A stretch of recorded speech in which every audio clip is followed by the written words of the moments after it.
Hello and welcome to the Gooner Talk, back again with you guys for another episode of the end of the what? No, sorry, it's the Gooner Talk. That's the name of the channel. But hello and welcome. Hope you're all doing good and well. I know that plenty of you aren't right now, and I'm not surprised, to be honest, because it's been a bit of a chaotic day, if all's been said and done. And I'm not surprised that a lot of you are going to be frustrated, annoyed, angry, maybe even apoplectic amongst yourselves about the news regarding Rice. But we're here to talk about it. We're here to make sense of it. And yeah, I'm looking forward to be joined by a couple of fantastic guests to do that with. First of all, joining us, you know his face by now. It's Bailey. How you doing, Bailey? You good, Joel? I'm excellent, TC. Always a pleasure to come on your show, of course. And I just want to say, guys, calm down. Calm down. We've got a long time to go. Let's not have the meltdown yet. It's not deadline day. Oh, mate, I'd forgotten deadline day even existed, to be honest. It's yeah, I'd rather not have to think about the fact that we are more than 2 months away from deadline day. That's still an exciting thing to come. And making his debut on TGT today, very happy to be joined by Rory Talks Football. How you doing, Rory? You good, Joel? I'm very good, thank you. Thank you for having me on. Pleasure to be here. No, yeah, trying to avoid the meltdown. No problem at all. I became aware of your stuff when I saw a rant about Chelsea's kind of spending. I think it was. I sent you a DM, kind of the view of how Arsenal are perceived by everybody compared to other clubs. And you know, I know a lot of people became aware of you on social media from that video as well. And it's amazing what rants and how they can take you and where they can get you to, isn't it? It is, yeah. Me speaking about Chelsea and FFP has Rory, but your mic's a little bit strange. I don't know if that's on our end. You're like coming in and out. I don't know if could just be my internet. I'll be honest. I think it's the. Are you using like headphones as the microphone? No, it's a normal microphone setup. Okay, have a check on the settings and see if it's that. Bailey, I put the headline as disaster ? Is it a disaster if Arsenal don't sign Declan Rice?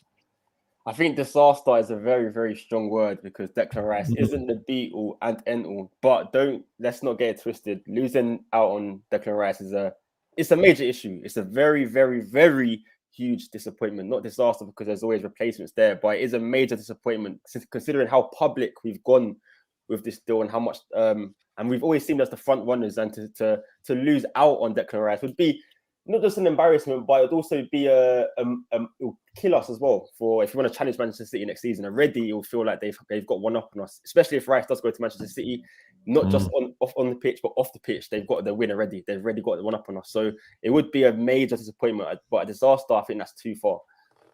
Okay, fair enough. I actually disagree. I think it would be a huge disaster if Arsenal weren't to get their hands on Declan Rice. We'll go into it a little bit more. Rory, let's do a mic check. How are we sounding? Is it any better? I'm hoping so. Better? Yeah, I can hear and hear you clearly. So what do you make of this? The tagline of not getting Declan Rice would be a disaster for Arsenal. I think it would. I think it's damaging to our image. We've proven that we're getting back up there on the pitch, and we've got to prove that we can do it off the pitch. And I just think, there was so much noise, and the fact that it's not the first time, the fact that Caicedo, Mudryk, it's happened so many times. We have to pull it. We have to pull the number one target out of the bag at some point for us to compete in the future, I think. So, yeah, it's big. Chat box are saying, Tom, do a poll. We'll put a poll into the chat box. Would not signing Rice be a disaster? I hearing what kind of people in the chat box are saying, Bailey. Like from my perspective, I get what Rory says there. You've put yourself out there, you've put yourself into a level now, and your main title rival's stolen away your number one transfer target. Chelsea look like they're getting Arsenal's potential other interested option, which was Caicedo, of course. It doesn't look like there's many obvious alternatives either of that kind of caliber. So does that in any way change your mind, or do you still think there's kind of reason for calm in some ways if it doesn't happen? Yeah, no, I do agree. Of course, losing out on Caicedo and Mudryk does have a major impact. Rice would be possibly the third player we've missed out on. But again, I have to repeat that we're in June. We still got a couple of months. Opportunities will arise. There'll be players to come above this. And again, this might sound bad, but it is to Manchester City as well. I think if Manchester City comes in for any player, then more than likely the player will choose Manchester City simply because of the pedigree, the manager they have, the current run they are on. It's not easy to beat Manchester City to a signing. Of course, we could have Arsenal should have done with the deal quicker, but sometimes not everything works out. Of course, you can't bid, as you said, T. So we watched your tweets as well, and I agree with you. You can't just put your cards out on the first bid. You're gonna have to try to work your way and negotiate, just like we did with Havertz and Chelsea. You can't just throw all your cards out for Declan Rice, because we don't know either if Manchester City could have matched that immediately. They might have been keeping an eye on the whole deal anyway. So again, I think there's time to be played in the transfer window. It's not. I'm not going to say it's a disaster in August. And if you ask me that question in August, TC, and the number 8 hasn't come in to replace Xhaka, then I will say it's a disaster. But for now, I'm going to say it's a huge disappointment. If it's still a big if it does happen. Yeah, I suppose that is kind of the sense right now, is the ifs. I've had people tweeting me, leaving me DMs saying kind of I told you this wasn't going to happen. It's not happening. He's as good as done. Rory, do you see it in this way? Is it as good as done, or do you think Arsenal feel still very much in the race? I mean, when the Mudryk deal kind of happened, I remember when I was out at a steakhouse and I remember seeing my phone buzz up saying Chelsea are in Poland to negotiate a deal for Mudryk. And it did feel almost like it was over at that point. But with this news of Man City coming in, I don't get that same sense with this one at the moment. No, nor do I. I think we're actually still in the lead as well. And I spoke about this earlier. I think actually the Havertz deal going through yesterday has made me a lot more confident. I feel like if Arsenal really thought that we were going to have to push a lot higher up with the bids, I don't think we would have committed to getting Havertz done yesterday. And we'd have kind of left that money and that option still in the bank to go further with Rice. So I still think we're leading. I just think, we're getting tested by Man City, but I don't think they'll go much higher than we do, and hopefully Rice wants us. So.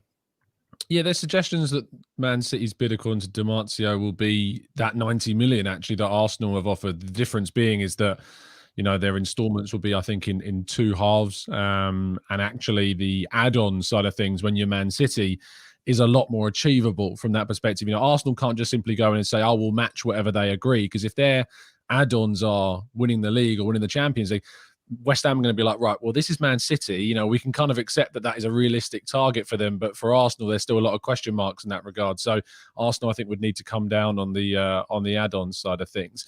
Bailey, people have mentioned about Arsenal should have done this quicker. It should have been through the door already.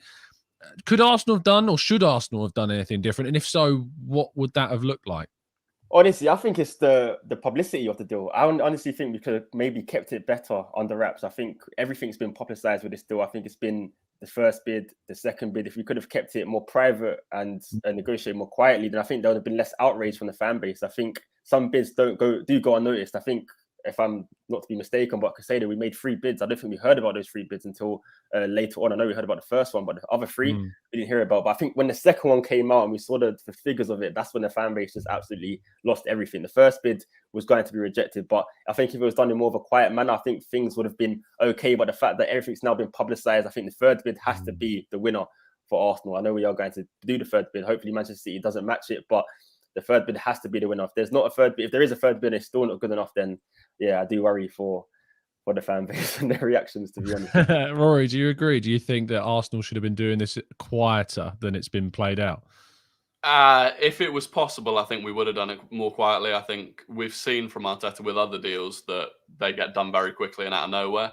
I think this has been West Ham making it as public and as loud as possible because they've been desperate for a bidding war and they've very loudly rejected us both times.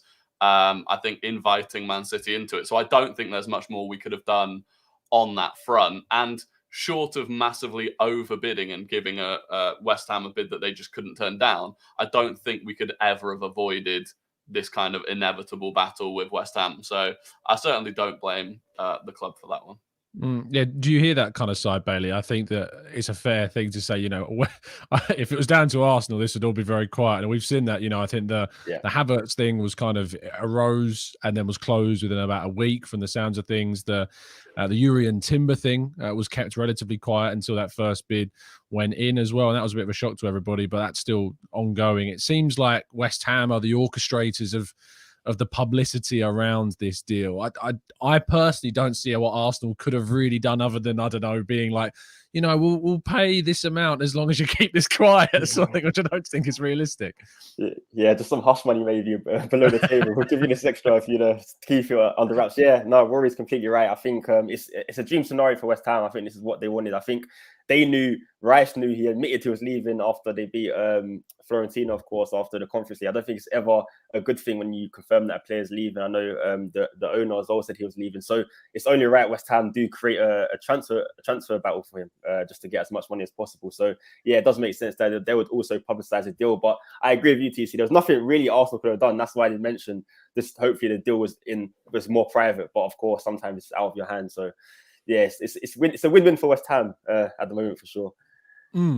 Kenny in the chat says, I understand the outrage. And this is what I kind of want to make sense of in today's show. And I think this is what all three of us are here to discuss. If you've got like this outrage about Arsenal, if you've got this frustration with Arsenal, if you think Arsenal could have done something differently, do let us know in the chat box, because we would be overjoyed to kind of discuss that point of view as well. And I'd love to know what you believe Arsenal could be doing differently at this stage. I mean, Rory, obviously the first bid, the second bid that went in, both rejected. They were both to the same amount of £90 million. They were structured differently. West Ham have always kind of had this £100 million asking price. Is there a right to be perhaps frustrated that Arsenal haven't gone that £10 million further to break it past that £100 million kind of threshold?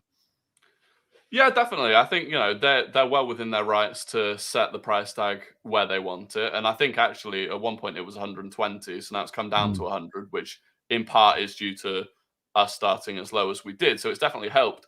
And you can see with City potentially, according to Damasio, coming in with a package of 90 million, that we're not massively sort of lowballing them with what we've offered. I think it was always going to end up at about 100. And I do just think it's the structure that's more of the issue. And whether it's FFP or whatever the reason that we can't offer a better structure or a structure as good as Man City's, I think that's probably ultimately going to be what it comes down to, will be that structure and the add-ons. And I think really for add-ons, we've just got to go with games played almost, rather than trying to, win the Champions League, win the Premier League. If they're not going to believe that we can do that, I think you've got to say, Rice has to play 80% of the games or whatever, just so that we don't get completely ruined if he gets an injury. But I think ultimately it's going to be the structure more than the total package that'll be the problem. And Luke says here, Bailey, that for a start, Arsenal could have offered more achievable add-ons and a better payment structure. That we understood that the first offer that was 80 million plus 10, that 80 million was spread across 6 years, supposedly, according to our colleague at Football London, Kaya Karnak, reported that. And then the add-ons, to my understanding, that I reported were that Arsenal were including things like, victory in the Champions League, victory in the Premier League, which, as we've mentioned already, for Man City are achievable for Arsenal. There are question marks about that. Do you agree with Luke that we maybe should have been offering more money up front? And I'll add a second point onto that. Do you think that there's an indication with the way that Arsenal have spread those offers across, I think the second one was around 4 to 5 years rather than the 6 years, and that these kind of add-ons are at the level that they are in terms of what needs to be achieved to activate them? Is that a sign that maybe there are some financial kind of clamps on Arsenal in some ways with this deal? I think when Arsenal go big, this is what they usually do. I think of Nicola Pepe as well. We played that over installments. I think it's to the best way to keep Arsenal's finances at the best possible they can. Of course, if you want to get Havertz and want to sign Romeo Lafayette, of course, and Julian Timber, you do need to try not penny pinch, but keep as much finances as you can as possible. But with Manchester City coming into the race and their add-ons being more realistic, I do agree with Rory. I think now it's time to really push on the initial fee, actually offering more, because you can't compete with Manchester City when they're going to offer similar add-ons in terms of Champions League victories, a Premier League win, a Champions League qualification, an earlier date, for example. So yeah, I do agree with Rory. I think now is the time to really put more money into an initial fee that we're going to pay West Ham, because you're not going to be able to compete with City when it comes to add-ons and add-ons that are not guaranteed either. Absolutely. We all hope that this third bid that is expected to be made apparently today, we're still awaiting news on that. If you're listening to this on catch up, maybe it's already happened by the time you're listening to this and you've got more info than we do right now. But it seems to be that we're waiting to find out what Arsenal's third bid is going to be. If it was me, I'd be looking to kind of probably add in those add-ons to take it past that £100 million figure overall, and making some of those add-ons bit better structured and probably paid over less years. City seem to be willing to make the payments over just 2 years rather than Arsenal going for 4 or 5 or has 6 in the case of the first bid. But people obviously want to point fingers. Rory, Edu is the face of Arsenal's transfers and gets a hell of a lot of stick, and is continuing to do so. I talked to Bailey there and I asked Bailey there about kind of the financial side of things. Do you think that maybe if Arsenal aren't to sign Declan Rice, that Edu will take the brunt, and actually there maybe should be some finger pointing towards the owners and to maybe not being so tight in terms of what Arsenal are offering financially? Yeah, I mean, Edu is going to take the brunt of it. And in fairness, Edu gets the majority of the praise when things are going well.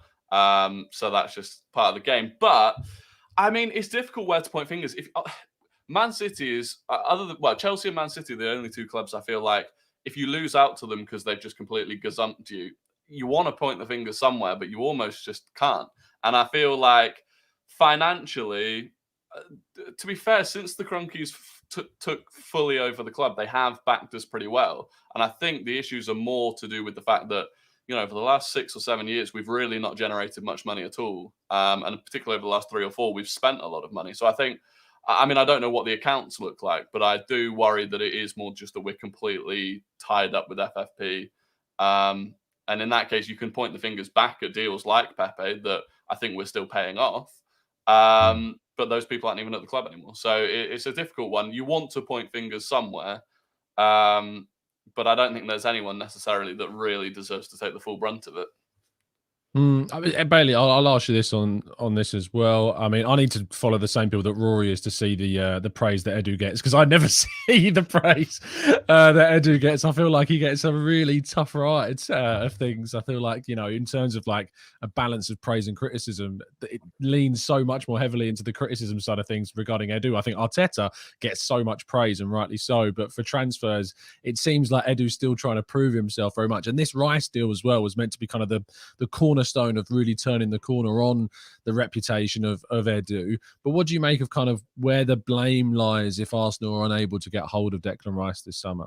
I think it's hard, as I agree with Rory. I think if you're losing out to Manchester City, I think it is hard to blame Edu. But if it was to Manchester United or Liverpool, let's say, then I would actually put the blame on Edu, because you just have to look at the past transfers with the Mudryk situation, Casado as well, but other players who've lost out, who have been our main targets. The fact that we're failing to consistently sign our main first target is becoming a worry. I do also must say that I do think Edu does get unnecessary hate and he doesn't get enough praise. I do agree with you. I think if we lose a transfer, it's Edu's fault. If we win a transfer, it's Arteta's right doing. So I do agree with that. But I think Edu does deserve criticism if he can't get our first targets over the line. I think he's our director at the end of the day, and he's the one who should be negotiating the transfer. So it should be on the person who can't get the player in, and that is Edu, who's at the forefront of these things. So I think it's only right Edu does deserve the blame for the transfers.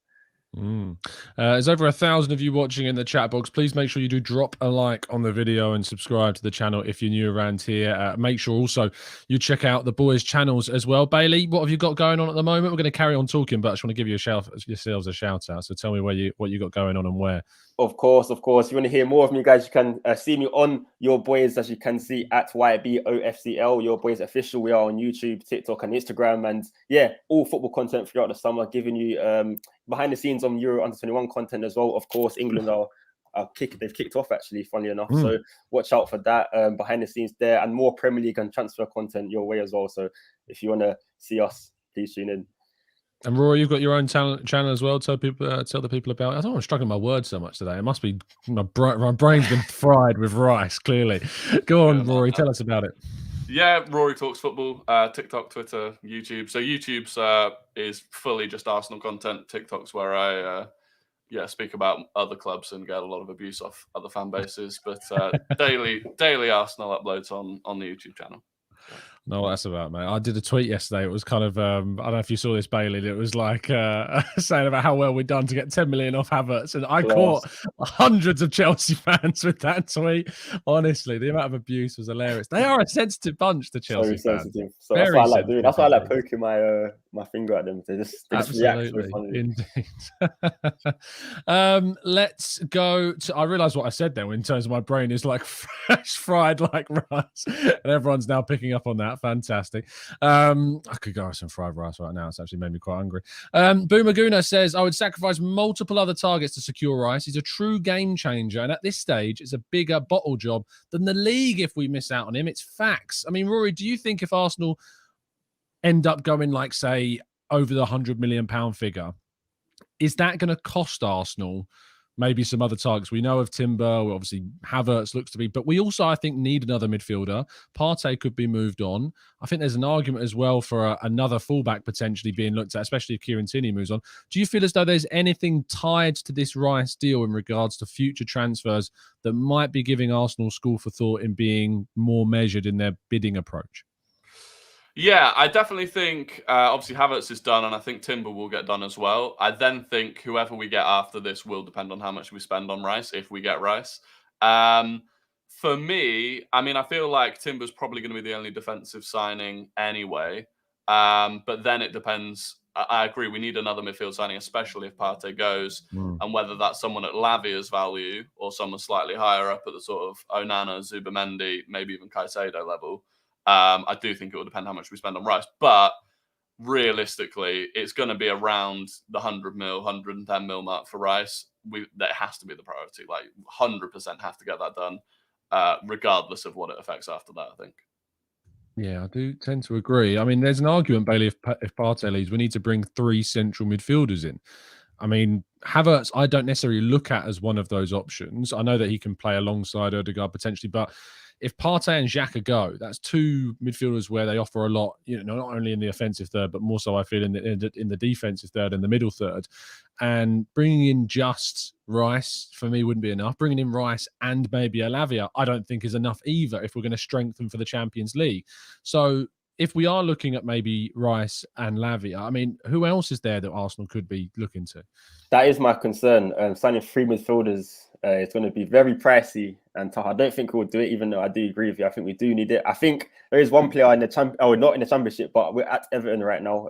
Maybe Onana. I know he wanted to wait till the end of the season. He could be a good option. Maybe as a backup, he can play across the 2, 8 or 6. So he could be a option there. And you're gonna have to look. I think if we do sign Lavia, let's say, he's going to be very expensive, and of course we already know the Rice deal. We are going to have to look for a more cheaper option. We won't be able to afford Havertz, Caicedo, Rice, and another very higher price player. So we're going to have to look and be shrewd with our signings. And Edu, one thing I can praise on Edu with, he has been shrewd with certain signings. So I think that third midfielder will be important, and it could be a shrewd signing if we do go for it.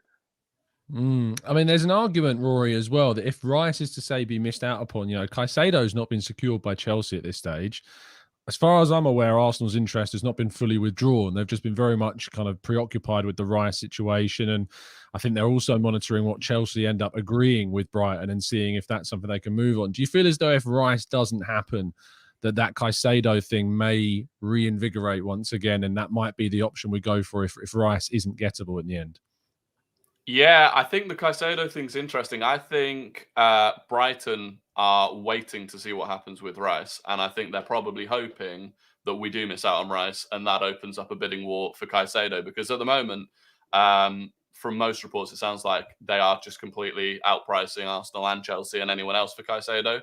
But I do think that it is the case that they will sell him this summer. They're not in any rush to sell him.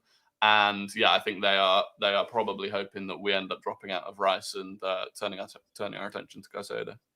Indeed, I think that answers Checkbook's question around like who would be the alternative. Anyone disagree with Caicedo being the alternative to Rice? No, I don't think so. I think he would be the obvious candidate as well. And speaking of questions, we are going to jump into the chat box for the remainder of the show, and we're going to be working through plenty of your questions. So please do not hesitate to start throwing them into the chat. Bailey, we'll start with our super chat from Marcus, good friend of the Arsenal Way, of course. Says, Bailey, hope you're well. And so if we do not get Rice, who do we go for? No Aouars, because he's already moved to Roma. So sorry about that. Would you still like Renato Sanchez? Listen, all I'm going to say is, right, take the injuries away for Renato Sanchez and just think of a fit Renato Sanchez in that number 8 spot alongside a number 6 and Odegaard. It would be perfect, but unfortunately, his injuries. It's like saying take the traffic away from London. It would be a great place to live. Like, just think in a dream world, though. Just think an injuryless Renato Sanchez in our number 8. That would be. I don't think I'd rather him than Rice. If he was, let's say, minus the injuries, he would be the perfect player. But you just can't trust him. Fair enough, mate.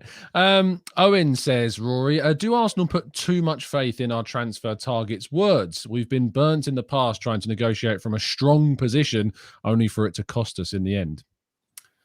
Yeah, I do think, and I'm guilty of it, and I'm sure lots of Arsenal fans are guilty of getting caught up in this. The player only wants us, so that's the only place that they'll end up. Rice isn't going to turn down Man City if it's between Man City and West Ham. So I do think we do put a bit too much faith in it. I don't know if Arsenal, behind the scenes put too much faith in it, or if it's just something that as a fan base we get wrapped up in. But it is certainly a thing that I think we should probably talk less about, because ultimately money and winning things talks. I'll take this one from Matt G, who says, which move would be more pressure? Would it be a move to Arsenal or a move to Man City? I think there are obviously differences between the moves for Rice. I think if he moves to Man City, he doesn't have the guarantees regarding game time. Rodri is the obvious choice right now. He was arguably the best defensive midfielder in the league last season. If Thomas Partey had maintained his form perhaps at the end of the campaign, we could have seen a good argument for him. But overall, I think Rodri won that argument pretty comfortably. And he becomes an option, as many players are. Pretty much every player, bar the likes of Erling Haaland, are options for Pep Guardiola in that side. Kevin De Bruyne being the other one, you'd imagine. And even as he progresses through his ages in his 30s, he's going to become more of an option than he has been a guaranteed starter. So if he moves to Arsenal, you are guaranteed minutes, but you're not guaranteed, which you are at City, is obviously the trophy side of things. And then there's an expectation around winning trophies at Man City and having to perform every single time. I'm not saying that you don't have to perform every single time you're playing an Arsenal shirt, but you're performing at a level for Man City in Guardiola's system that's expected to win. And if he feels that you're not performing at a level that's going to achieve that, you could argue there's more pressure in that sense. But from an Arsenal side of things, there's an expectation of a £100 million record-breaking signing on his head if he moves to Arsenal. If he does move to Arsenal, it's guaranteed to be a record-breaking deal for Arsenal. And we are a cutthroat fan base, is what we are. If you don't succeed within the first few months, there's question marks already. Wesley says, Bailey, does Rice walk into the City starting squad? And if not, can playing time be the key leverage that we've got in negotiations? Well, of course, with Gundogan not in the squad no more, him set to make the move to Barcelona, there's a hole there. And Rice could potentially take that position. I'll probably say yes at the moment. He would. I think he would succeed. I think Rice has got that mentality where he can up his level, and I think he would thrive under Pep Guardiola. As much as it pains me to say it, I think he would be a success there. I think it's different to Calvin Phillips, who was in the back of injuries, had Rodri there, who's almost impossible to replace. So it was almost written on the wall there that it was going to be tough for him. But I think Rice would come in and do well. But again, key playing time. I think he'll get playing time in both clubs. I don't think that's a factor for Arsenal. I honestly think he'll start for both teams. I think he is that good. But I think for Arsenal, the big advantage we do have is London. We are in London. I think it's location. I know Rice before. I know there were reports months ago when he was linked to Manchester United that he was linked to Manchester United and Chelsea, that the key factor was him staying in London. So I think that can really play a major part of Arsenal. And maybe the fact that we've been chasing him now for a few months, so maybe we are further in with our personal talks and promises, etc. So maybe that can play a part. I don't think playing time is a factor in this. I think if you're a top player, your mentality is to play for the best team and win the best trophies, and to do that, you want to be playing. So if we want a mentality piece in our squad, I'd expect Rice not to choose City because of that reason. So fair enough. Steve says, Rory, is it realistic to expect Arsenal to outbid Manchester City? I think it is, to the extent that it's a more important signing for us than it is to Man City. I don't think this is a must sign for Man City, where I think it is for us. And so it wouldn't surprise me if, they have been known to make an opening bid and then walk away. They're not the sort of club that generally gets into these sorts of battles. So it wouldn't surprise me if our third bid trumped Man City's first bid, and that was it done. That would be the dream, obviously. But yeah, even if we bid the same as them, if we can bid the same as them with the same structure, I actually think we end up getting Rice purely out of his preference. So it could be that we just bid the same as them and get him, but we can outbid them if we need to, I hope. Fair enough. I think there's a good point in there, actually. It depends upon how far Man City are willing to go with Rice. He wasn't a priority at the beginning of the window. He's become more of a priority with the Gundogan situation. There's also an argument that they've lost out on Jude Bellingham, already. And Jude Bellingham was a priority target for them. They were told at the end of April, start of May, that he decided to move to Real Madrid. Having worked a lot behind the scenes, Pep Guardiola was said by The Athletic to be regularly ringing up Jude Bellingham in terms of kind of having conversations and kind of doing the groundwork for that deal. If they were to miss Bailey out on Declan Rice as well, after losing Gundogan, Bernardo Silva could be off to Saudi Arabia, which I find a worrying deal, to be honest. what do you make of the idea that Man City will be determined not to lose out on the potentially top 2 England international midfielders that are available this summer? I just don't think it bothers them. I really don't. I really don't. I think it would be a bigger miss for Arsenal than it would for City. I think they've already got a strong side, but I do think they'll go for an alternative target. I think if they wanted Rice and Rice as their main target, they wouldn't have waited this long. They wouldn't have waited on Gundogan to make a decision. I think they would have went out and got Rice anyway, and then decided, okay, with Gundogan, are you staying? Are you leaving? And let them two compete. So I think it's not a major miss for City. I think as much as I'd like it to be, but it's not. I think they're just playing it by hand. And if Rice is available, they will go out and get him. If not, I think they'll go out and get an alternative. But they do have a strong squad in general anyways, where I don't think they need Rice as much as Arsenal would need Rice in their team. So no, I don't think it's a major miss. Getting back to the Edu focus, Giovanni says, Rory, Tom Bailey and Rory, if we miss out on Rice and Caicedo and Havertz is currently our only signing, the Arsenal fan base deserves to be angry and annoyed, and I think it's Edu out, no questions asked. And Pokemon Go Speller says, in what way should we look at Edu? Should we not sign Declan Rice? He will not, for me, be an Arsenal director. What do you think? I mean, I think it's harsh. Even if we are at the point where we have, if we've missed out on Rice and Caicedo is still an option and we've got Havertz, we are still only just over a week into the window. I feel like to be throwing Edu out of the club at that stage is harsh. It's and to be honest, I don't know enough about footballing directors to say who would come in and replace Edu sort of midway through a summer window. I feel like Edu will have done a lot of work with a lot of players, and getting rid of him at this stage would throw the window into chaos and do more damage than good, I think. I do agree. I don't know what the theory is in getting rid of Edu, a week into the window being there. I mean, I don't know who people's replacements are. TJR says Overmars. I mean, you might want to do a little bit of digging into why he left Ajax, mate. Moving into Steve Stone's question, is it realistic? Oh, we've done that one, sorry. Goon Gang AFC says, are you concerned about putting the price tag of Pepe and the pressure surrounding that on Declan Rice if he comes in as our most expensive signing, Bailey? Absolutely not. So shall we never, I'm going to ask you, shall we never sign a player and beat our record again? So we just sign players for under a certain amount? No, I feel like Rice is just a complete different beast to Pepe. The deal makes more sense. Rice is staying in London if he moves. He's played in the Premier League. I think if there's ever a player you want to smash that record, it is a player with Declan Rice's profile, England international, a captain, a European winning captain. You can't ask for much more than that. If you can't handle the pressure of the price tag, then I'd be absolutely shocked. I'd be surprised. I don't think that's even for me a consideration of why I worry about bringing in Rice. That is not for me one of the failures of why he would fail. I think it would be more in the system or injuries, for example. His price tag for me is benign to me. I think that's absolutely no worry at all, to be honest. No, I do agree. You have to have, at the end of the day, our record was signed in 2019. We've moved 4 years since then. Records have been broken in the market since then. And if Arsenal want to talk at the top table of football, you've got to start paying the figures that teams at that level start to pay. Cam says, Rory, with 2 of our regular midfield players about to leave, do you think we have alternatives lined up post losing Rice to City? I know we've talked about the idea that we have to feel like we bring in 3, but do you feel like the club are looking to bring in 3? I feel like we're certainly looking to bring in 2, and then if we lose Partey, then it becomes 3.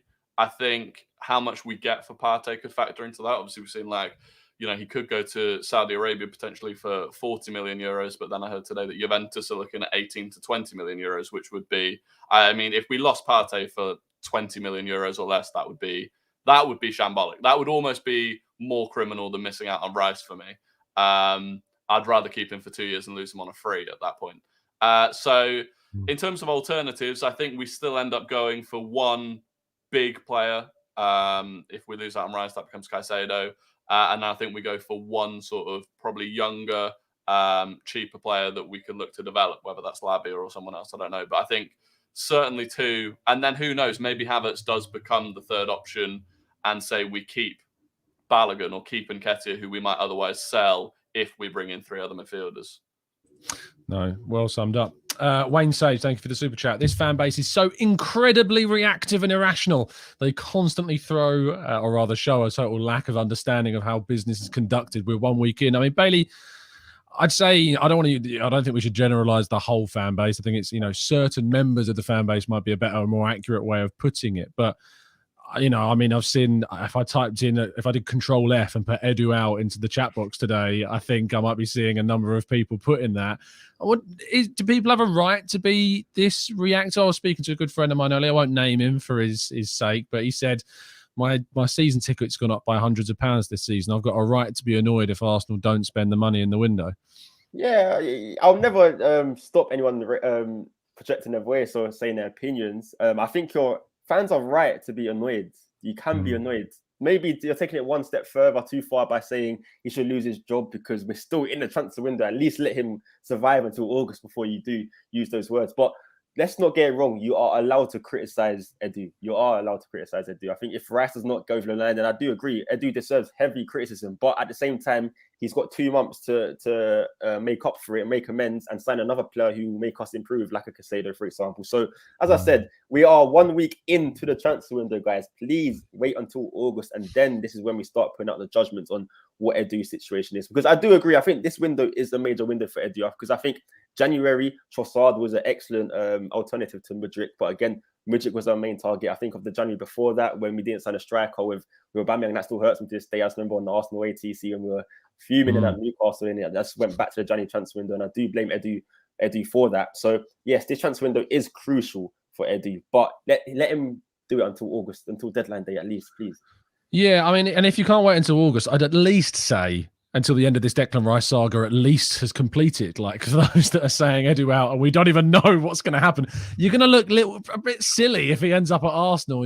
I've seen plenty of people committing their stance to it already on social media. Sticking with the super chats, Daniel says, what should, Rory, the third Arsenal bid look like in order to help get it over the line? Love the channel. Thanks, Daniel. Yeah, I think it should be 100 million. I think it'll be, in the region of 85 plus 15 and add-ons. And then again, the structure just has to be much closer to what Man City have offered, if it's possible for us to do that. And if it's not possible for us to do that, then I mean, it's over. It's over. So it has to hit the 100 million mark, I think. And just a better structure and better add-ons. This super chat is really testing my Star Wars knowledge, Chris. To be honest, Bailey, will Rice be an Anakin and succumb to Pep Palpatine, or will he do a Luke and join Arteta? Let's hope he'll be joining the Ewok dance at the end of the season. I mean, I'm going to try and translate this as best I can.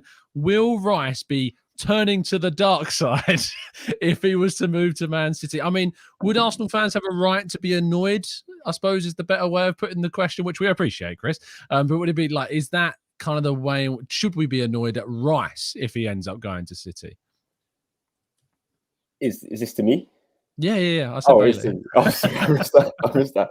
Should we be annoyed at Rice? Not really, because again, I don't think if he joins Manchester City, I don't think it will be a money decision. I think it will be a decision where he wants to win more trophies. I think it's a fair game. I think Mudryk did receive a lot of hate when he came to the Emirates, but again, I think Mudryk was teasing Arsenal fans. Rice is not really teasing Arsenal fans. I haven't seen anything from Rice's Instagram. Maybe the Saka, when he replied to Saka's post, I believe there was interaction there. I mean, I think that's the only type of teasing that Declan Rice has done. But with Mudryk, it was clear that he wanted to join Arsenal, and then the sudden move to Chelsea did put us off, and Arsenal were in a better position than Chelsea too. So I think it's different if he goes to Manchester City. But Arsenal fans are going to be Arsenal fans. When it comes to the Emirates, I'm pretty sure it's going to be known that we're not happy you chose City instead of Arsenal race.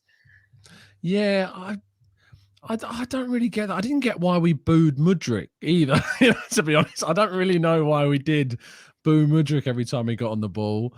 And I imagine if Rice goes City, he'll get booed as well if he comes back to the Emirates.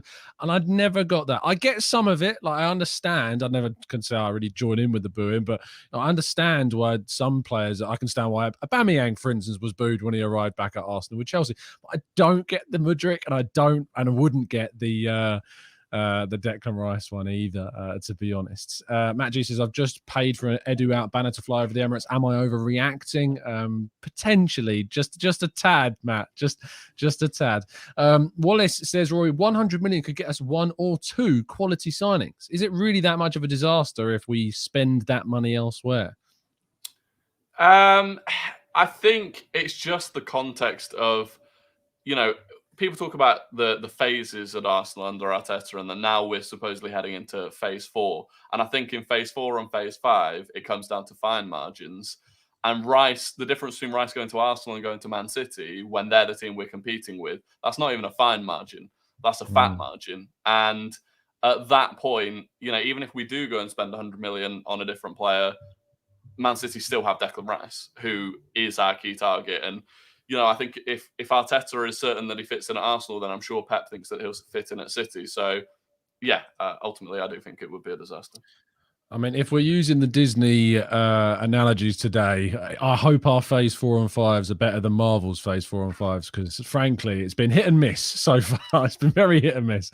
Leeds Gunner says, isn't Lavia just a Lokonga with more Premier League experience? In my opinion, they are very similar on paper, not worth it. From the way that Bailey's shaking his head, I assume he enthusiastically agrees with what this is being said. Crazy. That is ridiculous. I'm sorry. Just go watch the FA Cup third round, Arsenal versus Manchester City in the second half, and just watch Odegaard's reaction to Samuel Lokonga in a defensive phase, and then watch Lavia against Arsenal at the Emirates, and tell me that those two are the same players. Absolutely not. Lavia is absolutely sensational off the ball. So yeah, definitely not a Samuel Lokonga. But guys, let's calm down, because if we don't get Rice, Samuel Lokonga will be like a new signing. We didn't have him for the last 6 months. Oh, don't you dare! Don't you dare go like, no, I'm sorry. I know some people are big fans of Sammy, but if to the level that we're looking to go to, I'm sorry, but he's just not going to be that guy. It's just not that guy. Let's go to Joe, who says, Rory, could you see Man City backing out of a bidding war if it becomes too much, or will they always continue, you feel, to match Arsenal's bids? No, I think they'll back out quite early. If you look historically, they have missed out on quite a few players. They missed out on Van Dijk, Harry Maguire, Alexis Sanchez. They don't typically engage in big bidding wars. They tend to come in with roughly what they think the player is worth and move on quite quickly if they don't get it. So I think in general, this is going to be wrapped up rapidly. We were led to believe that both Arsenal and City were going to bid today. I don't think we've seen a bid from either yet. But yeah, I think it's going to be wrapped up quite quickly, and City will move on if it drags out any longer. Super Pochettino, I wonder who they support, says, what is your alternative to Rice? I'd say be afraid, Super Pochettino, because I feel it might be your number one midfield target. So watch this space on that one. Ben says, why are we stressing? Honestly, Caicedo is just as good as Rice. Zubimendi is as good as well. I don't get Rice because you lost him to the best team on the planet. Just focus on someone else. Easy, says Ben. Would you agree, Bailey? I need what he's taking in the morning. I need that calming, soothing. Well, they're smoking over there at Ben's house. Yeah, I need what you're having, Ben, because as much as I do agree with you, City being the best team on the planet, Caicedo is not just as good as Rice in the number 8 role. Maybe the number 6 role, yes, but they're completely different roles. I haven't seen Caicedo going forward, and Rice has really shown in the last 6 months that he can score goals, he can actually goal contribute, and I think we need that. Xhaka showed it last season how important his goals were, and I don't think Caicedo can do that just as well as Rice, so absolutely not. And Zubimendi, again, I think Premier League experience is key. If we're going to sign a big player and spend and buy a big player for big money, I do like the player to have Premier League experience so he can come in and immediately make an impact, and Rice does do that. So yes, I think we are overstressing, but right to be stressing. I'm stressing as well. Roy, thank you for super chat. So some of the Arsenal fan base won't be up unless we get Rice, Mbappe, Messi, and somehow reincarnate Pele and Maradona. Pessimists are never disappointed. Honest, I feel like, isn't it? Pessimists are always isn't it? Is it not? Pessimists are always. I suppose I don't know how it works. If you're an optimist, you're always hopeful, and if it doesn't go well, I guess you'd be a bit disappointed. Yeah, but I guess if you never believe something's going to happen, you can never be disappointed, but it doesn't. Yeah, is that saying? I'm going back to Spider-Man now. I'm thinking of that phrase at the end. If you expect disappointment, you'll never be disappointed, I suppose. But surely pessimists are just in a perpetual state of disappointment, to be fair. It's a good argument, for that as well. But appreciate the comment, Ray. I guess I let Rory tackle this question earlier. So, Bailey, I will come back to you quickly. Zara says, why is everyone putting all of this on Edu? What about the club owners? We know they do not invest in our club like Man City do. So it's the Cronkies too. Rice told Arsenal he wants them, and now apparently he wants City. What more do you want the owners to do? I think they're giving the money out. I think invest more money, Bailey, is the obvious answer. Rory said it perfectly earlier in the show. We have to be careful with FFP, guys. You can't just throw cash out. Does that exist? I didn't know that existed. I thought it didn't count for Premier League clubs. Allegedly, according to some, it doesn't, and some who are in the rice battle, it doesn't. So I'm not going to say too much on that. But yeah, we have to be careful. But I think this summer we are going to recuperate some money, so maybe that might give us a bit more freedom. Maybe not in this window, but going forwards, where the Concaves can inject a bit more money into us. But you can't blame the club owners. They're giving us enough money at the end of the day to go and push for Rice, go and push for Havertz, potentially Urian Timber, of course, and maybe even Romeo Lafia. So definitely not the owners. See, I'm more so inclined to look towards the owners myself. Apparently Drew disagrees with me as well. I'm assuming that's what Drew means by saying on my days. I'm guessing that it is. The only reason why I look towards the owners is because for me, Edu is working within the confines of what the club are sanctioning in terms of spending. Am I going mad by thinking that, Rory? I don't think you're going mad. And I do think the thing with FFP is there are ways of getting around it. And so if push really came to shove, they've got the money to do it. Let's just start playing the dirty tactics to get around FFP. Could be the argument. Because it does get to the point where I feel like if we are abiding by FFP, why? What is the point when we know that the teams that we're competing with aren't necessarily doing the same? I don't know. Fair enough. I feel like Drew's going to jump all the way across the pond and find me soon, apparently, if I keep going on about the owners. Tom Sabal, thank you for the kind donation. If Caicedo is as good as Rice, why aren't City interested in him, Bailey? That's a question you have to ask Pep and Shiki, of course. But no, as I said, I think Caicedo is better in the number 6 position. I really do think when he's coming back from deep and getting the ball from midfield, and if we're not planning to play Caicedo in that position, Caicedo is more like a Rodri. He's more like a Rodri. I think you can't have Caicedo and Rodri in the same side. I don't think it will suit City as much as he would Arsenal. So it makes sense why they're not in for him. And I suppose they see Rice as a better box-to-box midfielder or a better Gundogan replacement than Caicedo, which I completely agree with too.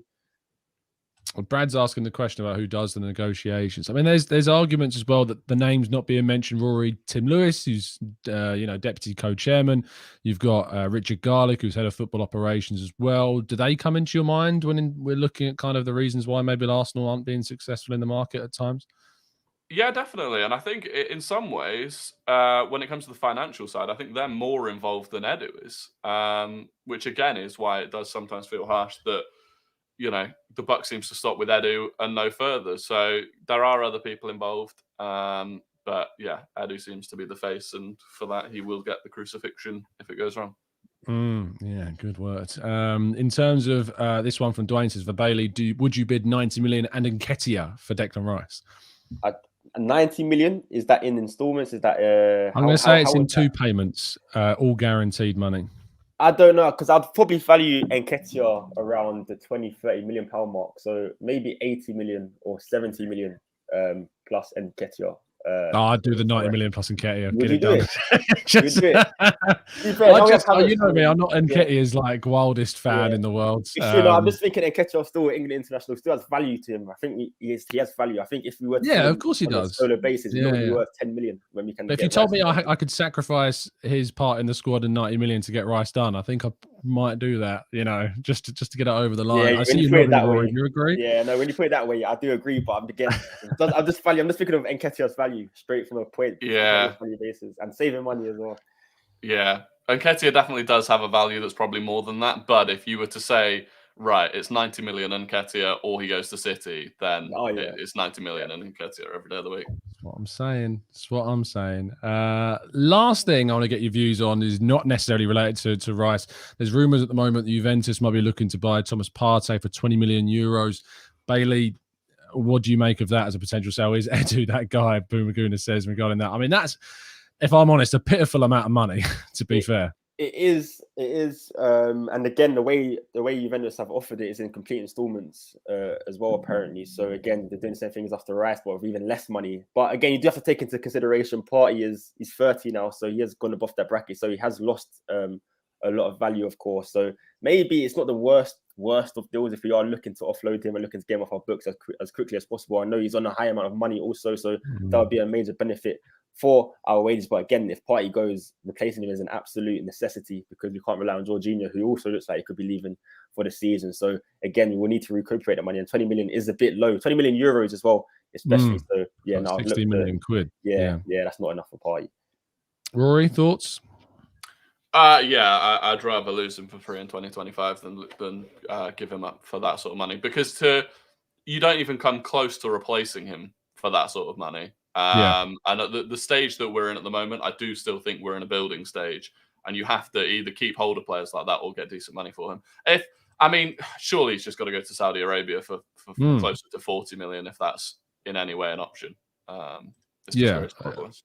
Yeah, absolutely. I mean, I've said on the channel before, when before the whole Saudi thing came up, if Partey was to move on, I don't see who's going to pay the money that we would want. And if the interest is likely to come from Italy, they're not going to pay the money that you're going to get, from places like Saudi Arabia, I suppose. So it doesn't make any sense to do that deal. I think Arsenal would need well over £30 million to consider. In my view, they should look to get over £30 million to consider selling him. But I fear that they might end up getting something between 20 and 30. But we'll have to wait and see. To round off the show, I'm going to be that mean guy and just ask the final question. Bailey, are Arsenal going to sign Declan Rice? Yes, I'm going yes. Rory? Yes, because are committed to going bold if we don't. So yeah. I saw that tweet. I thought that was if he doesn't turn out in the Community Shields. I thought you were kind of covering your back if he rocked up in a City shirt. No, it was implied as if he's not playing for Arsenal, if he's not signed by the time we play the Community Shield game, then I'll get bold on stream for it. So that is a commitment. Well, you've not only broadcast it on Twitter, but you broadcast it here as well. So we will look out for that if indeed the worst happens. Doubly so for Rory. But a massive thank you to our guests coming on today. Bailey, give yourself a shout out. Tell people they can find you.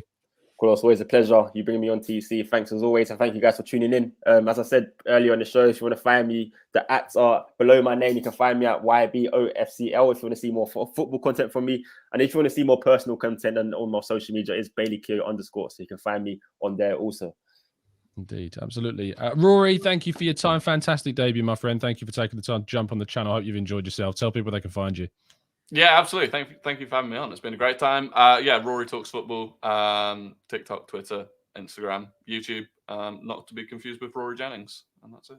Indeed. I did have a couple of people saying, are you getting Rory Jennings on? I'm like, no, I've got someone better, so don't worry about that. But Chatbox, thank you. You've been brilliant. Please do drop a like on the video before you go. There's over 1,200 of you that have been tuning in concurrently, which is fantastic. Thank you to everybody that has been doing so and leaving your comments. For those of you that aren't a member of the channel already, you can also find information about how you can become that and join our Discord server in the chat, well, not the chat box, but the description of the video down below. Have a fantastic evening. If you feel like you need to take yourself away from football, do it. I encourage you to do so. Save your mental health. It is worth far, far more than any chaos or anger you can get about this silly football club. So certainly it's worth it. So enjoy your evening. Stay safe. Stay well. And as always, up the Arsenal.